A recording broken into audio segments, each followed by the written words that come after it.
J'espère que vous allez bien, j'espère que vous vous portez bien. Alors c'est un sujet extrêmement difficile. Nous l'avons déjà diffusé aujourd'hui le 29 juillet 2024 une émission là-dessus, sur les risques d'une nouvelle crise avec la France à cause du Sahara occidental et du Maroc. Et c'est un sujet sur lequel plus personne ne s'aventure en Algérie. En ce moment, depuis 2021-2022, avec la politique pratiquée par le régime Tebboune, une politique anti-marocaine à 100%, on a transformé le Sahara occidental en une cause nationale, en une cause sacrée. Elle est mise sur le même pied d'égalité que la cause palestinienne. Et les Algériennes et les Algériens qui ont un regard critique sur la politique algérienne dans le dossier du Sahara occidental, qui ont un autre avis, qui ont une autre lecture, sont considérés comme traîtres, comme des ennemis de la nation, comme des pro-Makhzen, comme des agents du Maroc, comme des... Ils sont même pas indésirables, ils risquent ou la prison, ou des emmerdements, ou l'incarcération, ou de la persécution dans leur propre pays. On a décidé de casser ce tabou. Il faut absolument arrêter de sacraliser les questions politiques. Il n'y a pas de questions politiques sacrées. Ce qui reste sacré, ce sont les valeurs de notre pays et, encore une fois, l'intérêt général de notre pays. Oublions les problèmes avec le Maroc. Le Maroc est un voisin avec lequel nous avons un problème. Des problèmes historiques, politiques, diplomatiques. Ces problèmes peuvent être résolus directement avec le Maroc ou en introduisant une approche qui peut être offensive, diplomatique, mais en tout cas les problèmes avec le Maroc sont un sujet qui doit être totalement différent du problème du Sahara occidental. Et là, je fais un haja. ضربنا مع l'Espagne, on va se disputer avec la France, on se dispute avec les Émirats Arabes Unis, on s'y met à plusieurs pays arabes importants comme l'Égypte, comme l'Arabie Saoudite, les États-Unis d'Amérique ne nous soutiennent pas, même la Russie et la Chine ont aujourd'hui des rapports harmonieux et une position plus ou moins amicale à l'égard du Maroc dans le cadre du conflit du Sahara occidental. Je dis bien, mis à part une quarantaine de pays qui soutiennent qui reconnaissent la légitimité d'un pays indépendant qui s'appellerait le Sahara occidental, ce sont tous des pays ou de l'Afrique ou de l'Amérique latine, et parmi les pays les plus importants qui soutiennent le Sahara occidental, l'indépendance du Sahara occidental, nous avons l'Afrique du Sud, le Venezuela et Cuba. Mais à part ces trois pays, aucun pays important, qui est une puissance régionale, une puissance mondiale, une puissance internationale, ou un membre permanent du Conseil de sécurité de l'ONU, ou là un membre des pays émergents, que ce soit la Turquie, que ce soit le Brésil, que ce soit le Japon, que ce soit la Corée du Sud, que ce soit la Malaisie, aucun des autres pays ne soutient réellement l'indépendance du Sahara occidental. Ou ils sont d'accord avec la marocanité du Sahara occidental, ou ils sont d'accord avec le plan d'autonomie du Maroc, ou ils sont neutres. Ils sont neutres. On n'a pas de position. On n'a pas de position entre l'ONU. C'est un problème qui est au niveau de l'ONU, etc. C'est à l'ONU, c'est au Conseil de sécurité de l'ONU de régler le problème. Mais je m'attends en Algérie, on est en train de faire du Sahara occidental une cause première de l'Algérie, et l'Algérie est en train de se substituer au Conseil de sécurité de l'ONU. Officiellement, c'est l'ONU qui devrait régler ce problème, qui date depuis les années 70 et c'est l'ONU qui a inscrit le territoire du Sahara occidental sur la liste des pays ou des territoires non autonomes. C'est l'ONU qui devrait apporter une solution dans le cadre de la MINURSO, des missions des Nations Unies, pour le règlement des conflits et de la décolonisation des territoires. En Algérie, qui joue le monde, comment il a évolué, comment il est en train d'évoluer. Est-ce qu'on ne devrait pas lancer un débat urgent sur l'utilité de ce soutien franc et farouche à la question du Sahara occidental? Moi, je veux juste un débat. Je ne dis pas à mes compatriotes, on doit tous être d'accord sur une option. Et c'est des débattants. Est-ce qu'on peut au moins débattre? Un équilibre, le Sahara occidental et la Palestine, c'est la même chose. Je suis tout à fait effarouché, je suis tout à fait offusqué, je suis pas d'accord. Ça n'a rien à voir. Le Sahara occidental, ils sont 400 000, 500 000, pas plus. Au tout cas, c'est 400 000. Les réfugiés sahraouis Vitindou sont 173 000. Ceux qui sont restés sur territoire occupé par le Maroc, marocain selon le Maroc, disputé selon l'ONU, non autonomes selon l'ONU, sont à peu près 300 000 et quelques. On ne compare pas avec la Palestine. Ça a une histoire. La Palestine remonte à l'Antiquité. Les Palestiniens, c'est un peuple qui existe depuis des siècles, voire un millénaire. Il y a la question de Jérusalem qui concerne tout le monde musulman et toute la civilisation musulmane. Il y a des aspects historiques, il y a des aspects diplomatiques, géopolitiques. Il y a une existence sans discontinuité du peuple palestinien. Les Palestiniens, c'est une cause qui est universelle. Il y a un mouvement de libération. Il y a des massacres très atroces qui sont commis en Palestine. Il y a une occupation extrêmement atroce. On voit ce qui se passe à Gaza depuis les événements d'octobre 2023. La Palestine, ça n'a rien à voir, les Jama'a. C'est un pays qui existait historiquement, qui est une cause qui est légitime aux yeux du monde entier. Il y a des Palestiniens qui ont été expulsés de leur pays, sont plusieurs millions de personnes. On parle au moins de 10 millions de Palestiniens, si on comptabilise tous les Palestiniens qui sont à l'étranger, qui sont exilés en Jordanie, qui ont été délocalisés par la Jordanie, vers l'Égypte, vers les pays voisins, ou qui ont été obligés de s'exiler en Syrie, dans d'autres pays de la région. Qu'on ne parle pas un cas d'un pays de 400 000 habitants, avec un pays historique, important, de 10 millions d'habitants, et dont le conflit, et dont la question a mobilisé toute la région du monde arabe pendant un quart de siècle.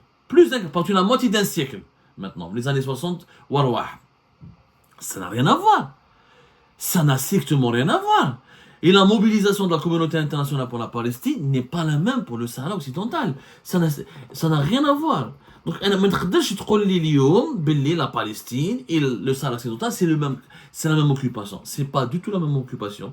Il n'y a pas le même consensus. Pour une raison simple, c'est que le territoire du Sahara occidental, il y a des liens historiques avérés avec le Maroc. Il y a des moments où ils étaient occupés par le Maroc, où faisant partie du Maroc, ou reliés au Maroc, etc. Et puis, la nature de ce territoire, sa morphologie, ses caractéristiques socio-démographiques et socio-économiques font en sorte que c'est deux questions totalement différentes.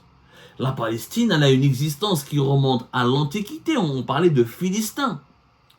Des villes comme Jaffa, Gaza ou la Jérusalem, ça existe depuis de très longs siècles. Il y a eu une période ottomane, il y a une période musulmane, il y a un nationalisme palestinien qui existe depuis dans les années 20. Ça n'a rien à voir avec la question du Sahara occidental qui est récente, qui a émergé que depuis les années 70. Ça n'a rien à voir. Donc, classer la question palestinienne sur le même plan que la question du Sahara, classer la question du Sahara occidental sur le même plan que la question palestinienne, est non seulement un non-sens historique, un non-sens géopolitique, un non-sens diplomatique, et personne ne l'a fait. Personne, même les pays qui soutiennent le Polisario, le Sahara occidental, comme l'Afrique du Sud, comme le Venezuela, comme Cuba, ils ne mettent pas la question palestinienne et la question sahraoui sur le même pied d'égalité. Ça n'a rien à voir. Le dossier palestinien est beaucoup plus lourd, et beaucoup plus juste, et beaucoup plus légitime, et beaucoup plus important, et beaucoup plus historique, et beaucoup plus sur le plan humain, comme politique, comme moral, il est beaucoup plus consistant que le dossier du Sahara occidental. Et ma qu'est-ce que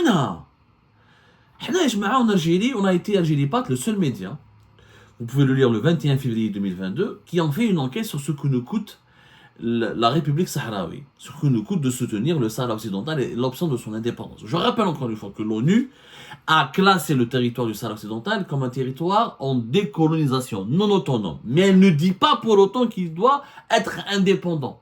L'ONU ni aucun organisme, parce que quand tu vois le discours en Algérie, on fait croire à notre population que non, le Maroc occupe un pays, que le droit international interdit l'occupation.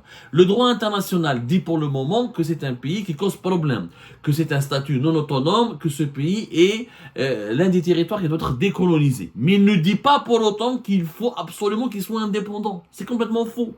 Il n'y a pas de... La question du Sahara occidental n'a pas été tranchée sur le plan du droit international.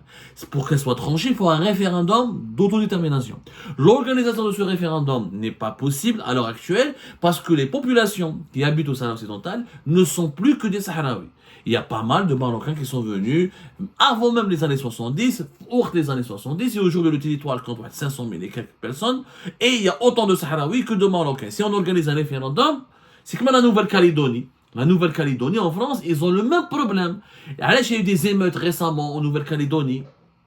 Là, ça fait 1-2 mois. Juste au mois de mai, c'était au mois de mai, les émeutes en Nouvelle-Calédonie. Parce que, effectivement, la Nouvelle-Calédonie, il y a eu une loi qui permet d'organiser des référendums et qui met sur le même pied d'égalité les Kanaks, qui sont les habitants originaux de la Nouvelle-Calédonie, avec les descendants de Français et des Européens qui habitent en Nouvelle-Calédonie. Sauf que comme la Nouvelle-Calédonie, comme les Kanaks, ils sont en situation démographique minoritaire, c'est-à-dire que il y a de plus en plus d'habitants d'origine européenne ou d'origine étrangère à la région qui ne sont pas les originaux, ce ne sont pas les autochtones. Et ben eux, si les autochtones majoritairement veulent l'indépendance, les autres veulent rester avec la France. Et ça, c'est un problème. Il y a eu des émeutes à cause de ça. C'est le même problème qu'on va retrouver au Sahara occidental. Ça fait 40 ans des familles marocaines qui vivent au Sahara occidental. On va les expulser tous. Les Pieds Noirs. Les Pieds Noirs ont été expulsés de l'Algérie. D'abord, les accords d'Évian leur permettaient de rester parce que la révolution algérienne a gagné sa guerre. Sur le plan diplomatique, d'autant plus que sur le plan militaire. A gagné sa guerre. Le Front Polisario n'a pas gagné sa guerre. Les séparatistes calédoniens n'ont pas gagné leur guerre. Donc le rapport de force n'est pas du tout le même. Et donc, on a un problème, c'est qui va voter. C'est une question, il faut poser qui va voter. Est-ce que quelqu'un qui habite en Nouvelle-Calédonie depuis plus de 40 ans, ses descendants n'ont pas le droit de voter? C'est ça le problème, c'est une question très compliquée. Et finalement, on voit que l'Algérie dépense beaucoup d'argent pour le Sahara occidental, plus de 1 milliard entre 1 milliard 2 et 1 milliard et demi de dollars par an. On se brouille avec l'Espagne, on se brouille avec la France, on a des problèmes avec les pays qui sont les partenaires économiques les plus importants de notre économie, on se brouille avec des petits pays dans la région qui sont importants comme les Émirats, on a des relations froides, voire superficielles avec l'Égypte, l'Arabie Saoudite. Le Sahara occidental avec le régime Tebboune est devenu la boussole. C'était pas la boussole de la politique étrangère du pays. L'Algérie pouvait traiter avec des pays elle pouvait traiter avec des pays totalement où il y avait des grandes divergences sur la question du Sahara occidental, mais elle maintenait de bonnes relations avec eux. Mais là, c'est devenu le miroir, plus qu'un miroir, c'est la boussole de la politique étrangère de l'Algérie. C'est que l'Algérie réévalue ou établit sa politique bilatérale avec ses partenaires étrangers en fonction de leur position sur le dossier du Sahara occidental. T'es pas d'accord avec moi, donc t'es pas mon ami. L'Espagne n'est pas d'accord avec nous, on n'est plus amis. On n'est plus partenaires, on n'est plus des bons voisins. La France n'est plus d'accord avec moi, on la menace de déclencher une crise. Les Émirats Arabes Unis, tu soutiens le Maroc, tu es mon ennemi. Celui qui soutient le Maroc dans le dossier du Sahara occidental devient l'ennemi de l'Algérie. C'était pas aussi radical que ça à l'époque de Bouteflika. C'était beaucoup plus nuancé. À l'époque de Bouteflika, il y avait une diplomatie, l'Algérie avait un principe, le soutien des peuples opprimés, le soutien des peuples qui veulent leur indépendance, mais c'était un soutien dans les règles de l'art, médiatique, diplomatique, au niveau international, dans les institutions de l'ONU, etc. Mais on ne faisait pas des chantages aux pays étrangers, on ne considérait pas le Maroc comme un pays ennemi avec lequel on devait faire la guerre, il n'y avait pas de relations diplomatiques qui étaient rompues, et il n'y avait surtout pas de chantage à l'encontre des pays, des partenaires étrangers qui préféraient la position marocaine à la position du Polisario. Non, il y a une radicalisation de la politique algérienne dans le dossier du Sahara occidental qui mérite débat. Moi je dis qu'il faut juste débattre. C'est des débattants. Est-ce que c'est utile de soutenir l'indépendance du Sahara occidental? Prenons les arguments, oublions le droit international. Parce qu'il y a le droit international, il y a la réalité géopolitique. Parce que le droit international, il ne faut pas soutenir maintenant. L'Algérie ne soutient pas la Nouvelle-Calédonie. Il faut soutenir la Nouvelle-Calédonie. Les Kanaks, c'est un peuple qui a été opprimé. La France elle possède la Nouvelle-Calédonie depuis 1853. L'Algérie ne soutient pas les fronts de libération ou les mouvements indépendantistes à la Nouvelle-Calédonie. Il faut faire la même chose. Et tous les pays qui soutiennent l'occupation française ou la possession française de la Nouvelle-Calédonie, il faut rompre avec eux. Allez, il faut le faire. Il y a une autre question. Le Kosovo. Le Kosovo, c'est une région musulmane, etc., qui a déclaré son indépendance. L'indépendance du Kosovo depuis 2008 n'a pas été reconnue par beaucoup de pays. L'Algérie n'a jamais reconnu l'indépendance du Kosovo. Beaucoup de pays ne reconnaissent pas le Kosovo. Le monde, il est divisé. 100 pays uniquement sur 193 pays qui font partie des Nations Unies. 100 pays ont reconnu l'indépendance du Kosovo. 88 sont contre et 5 pratiquement sont abstenus. Mais le Kosovo, il participe aux Jeux Olympiques, il fait partie de la FIFA, etc. Est-ce que l'Algérie ne devrait pas reconnaître le Kosovo? Un peuple opprimé, les Kosovars, des musulmans, les Serbes, Il y a eu des massacres, il y a eu des crimes. Ce sont des faits historiques avérés. Peut-être ce que les Serbes ont fait au Kosovo, c'est beaucoup plus que c'est nettement pire que ce que les Marocains ont fait au Sahraoui. Et pourtant, on n'en parle pas. L'Algérie ne soutient pas. Ne soutient pas le Kosovo. On n'a jamais. Elle a des très bonnes relations avec le. D'ailleurs, le Maroc aussi ne soutient pas l'indépendance du Kosovo. La Serbie s'entend très bien avec le Maroc. Parce que le Maroc n'a jamais reconnu. Et les Kosovars sont beaucoup plus importants. On parle de presque 2 millions de personnes. Les Sahraouis sont 400 000. Donc regardez, il y a le droit international. Pas le droit international. Le droit international aussi, il dit que les pays doivent préserver leurs unités. C'est pour ça que l'Algérie soutient la Serbie, parce que elle est contre les mouvements sécessionnistes, elle est contre les mouvements d'ingérence, elle est contre la division des nations. Ok. Mais le droit international oblige aussi les pays à respecter les minorités, à ne pas les persécuter, à ne pas les violenter. Les Kosovars, ils ont été violentés. Personne ne peut nier le contraire. Et pourtant, l'Algérie n'a pas bougé le petit doigt. Maintenant, il n'y a pas eu il n'a jamais, en tout cas, soutenu activement n'a jamais reconnu, même pas le Kosovo. Moi, je ne fais un moment. Donc,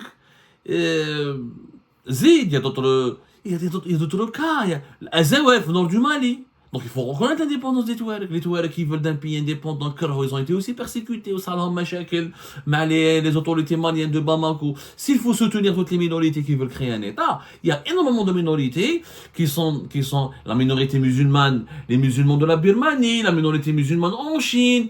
Le cas va se poser. Il y a une difficulté à appliquer le droit international. Le droit international s'applique de cas par cas. Il y a aussi le pragmatisme. Est-ce qu'on peut créer des pays à chaque fois qu'il y a un problème avec une minorité ou là au sein d'un pays qui connaît des problèmes internes? Je fais mon mêlé. On ne peut pas faire ça systématiquement. C'est pour ça qu'il y a beaucoup de pays qui ont... Le Timor oriental, il a appelé son indépendance, par exemple, parce qu'il était prêt à être indépendant, etc., ou après de longues années de guerre, etc., avec l'Indonésie qui a occupé ce pays. L'Algérie, par exemple, a soutenu le Timor oriental, elle n'a pas soutenu le Kosovo, elle n'a pas soutenu la Nouvelle-Calédonie, elle n'a pas soutenu les indépendantistes de façon diplomatique, de façon affichée, hein, parce qu'avec les indépendants, même elle a toujours été d'accord pour l'unité du Mali. Mais le Timor oriental, elle a soutenu. Donc, il y a des positions qui ont des controversées, qui n'ont pas de logique. Parce que la logique du droit international, elle est à géométrie variable. À géométrie variable. On cherche à préserver l'unité, on est d'accord pour la préservation de l'unité nationale, mais quand il y a des minorités réprimées, alors les Sahraouis méritent l'indépendance, les Kosovars non. Pourquoi? Donc c'est très difficile, d'avoir une cohérence dans la position algérienne. Au-delà du droit international, il y a la question, est-ce qu'un État de Sahara occidental, est-ce qu'il est viable dans la région? Dans une région où il y a du terrorisme, où il y a le trafic d'êtres humains, où il y a le trafic d'armes, où il y a les ingérences étrangères. On a des États qui existent depuis les années 60, le Mali, le Niger, le Burkina Faso, le Bénin, des États qui ont été récemment créés, le Soudan du Sud. Regardez comment le Soudan du Sud, le Soudan du Sud est un cas très concret. Le Soudan qui a été divisé, le Soudan du Sud qui existe depuis 2011, la population du Soudan du Sud qui a quand même plus de 11 millions d'habitants quand même, presque 12 millions d'habitants, depuis, ils sont en guerre civile. Juste dès que leur indépendance a été arrachée, quelques temps plus tard, il y a eu une guerre civile. Et ça n'a pas cessé jusqu'à aujourd'hui. Ça n'a pas cessé jusqu'à aujourd'hui. Et le Soudan du Sud, on a pensé que les Soudanais du Sud devaient prendre leur indépendance, comme ça, il n'y aura pas de problème. Et bien les problèmes se sont aggravés. Il y a toujours un problème au Soudan du Sud, il y a toujours des violences, il y a toujours de la famine, il y a toujours des problèmes, il y a toujours de l'instabilité. Il y a toujours des complications. Et ça n'a pas réussi. Le Soudan du Sud aujourd'hui est devenu un pôle d'instabilité. Les ingérences étrangères, Israël, les pays de la région, l'Éthiopie, les voisins, etc. Ça n'a pas réussi. Est-ce que le Sahara occidental va réussir? J'en doute. Très peu d'habitants, très peu de ressources naturelles, quel modèle économique? Qu'est-ce qui va nous garantir que les puissances étrangères ne vont pas utiliser le Sahara occidental pour s'ingérer définitivement? Est-ce que l'Algérie, qui a du mal déjà à gérer son immense territoire, va s'occuper du destin de ce Sahara occidental? Demain, les groupes terroristes vont prospérer, les trafiquants d'armes, les trafiquants de drogue. C'est pas viable. Des États récemment créés n'ont pas pu exister, n'ont pas pu, jusqu'à maintenant, prospérer, n'ont pas pu assurer leur survie. Et qui existent depuis les années 60. On va créer dans la région un nouveau pays. Il va vivre avec comment? Avec quoi? Quelles sont ses alliances? Nous sommes dans le monde de des blocs régionaux.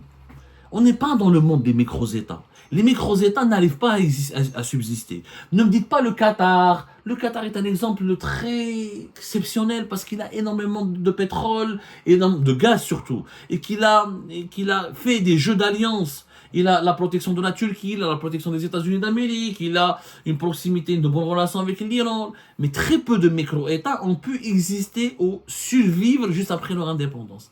Et qui sont devenus stables. Très très peu. Je fais dans le cas du Soudan du Sud. Je fais dans le cas de... Le Soudan du Sud, c'est vraiment l'incarnation d'une indépendance arrachée dans la violence, mais mal négociée, et jusqu'à aujourd'hui, il n'y a pas de stabilité. Alors j'invite, je ne vous dis pas que ce que je dis, j'ai raison forcément. Je crois avoir raison, mais au moins en débattre. Il ne faut pas que le Sahara occidental devienne une religion d'État. Ça ne peut pas être une religion d'État. Il faut cesser de faire du Sahara occidental une religion d'État en Algérie, pour l'intérêt de mon pays. Elle nous a fait 1 milliard et quelques pour 200 000 à 300 000 Sahraouis. Quel avenir? Quelle utilité pour mon pays? Au début des années 70, les années 80, jusqu'aux années 90, le soutien du Sahara occidental avait un objectif clair de la part du régime algérien, c'était de contrecarrer et de contrer l'expansionnisme marocain. Les Marocains, jusqu'aux années 90, avaient des visions sur des parties du territoire algérien. Ce n'est plus le cas. Il y a l'État marocain, ni les officiels marocains ne réclament ni Tindouf, ni Béchan, etc. Le problème frontalier entre les deux pays a été réglé depuis 2002. L'accord a été enregistré, etc. au niveau du secrétariat général des Nations Unies. Et on en a parlé, on a fait Algérie Pars. Donnant plusieurs éclairages, qu'il n'y a plus de problème frontalier entre l'Algérie et le Maroc. Il n'y a plus de visée marocaine, comme c'était le cas pour les années 60, les années 70 et les années 80. Comme c'était le cas avec des mouvements expansionnistes marocains. Mais ce n'est plus possible. Donc, la question frontalière a été réglée, définitivement réglée. Le Maroc reconnaît l'intégrité territoriale de l'Algérie. Donc, quelle est l'utilité de continuer de soutenir le Polisario et l'indépendance du Sahara occidental? Mais je ne fais mon blé. Donc, j'ai envie, Yejma, de poser, qu'on puisse débattre. Et moi, c'est l'intérêt de mon pays qui est l'intérêt suprême. Moi, j'ai de l'affection, du respect pour les Sahraouis. Mais ça ne veut pas dire que, pour leur bien, on doit insister pour l'indépendance de leur territoire.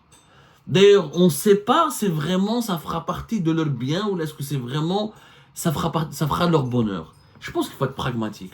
Aujourd'hui, le bien des Sahraouis, comme le bien des Algériens, comme le bonheur des Marocains, des Tunisiens, des autres Maghrébins, c'est un Maghreb uni. Or, le Sahara occidental nous empêche d'avoir un Maghreb uni. Nous empêche d'avoir une refondation régionale, une nouvelle refondation régionale. Il nous empêche d'avoir un marché commun, des frontières ouvertes, des relations harmonieuses. C'est ça le bonheur des populations du Maghreb. Est-ce que un Sahara occidental indépendant va rendre plus heureux les Algériens, les Marocains, les Libyens et les Tunisiens? Je n'y crois pas. Donc, c'est ce que je veux, juste lancer un débat, qu'on puisse débattre, qu'on puisse juste débattre, sans passion, sans fanatisme, sans mensonge, et toujours guidé par une seule valeur, l'intérêt général de notre pays, l'intérêt général de l'Algérie.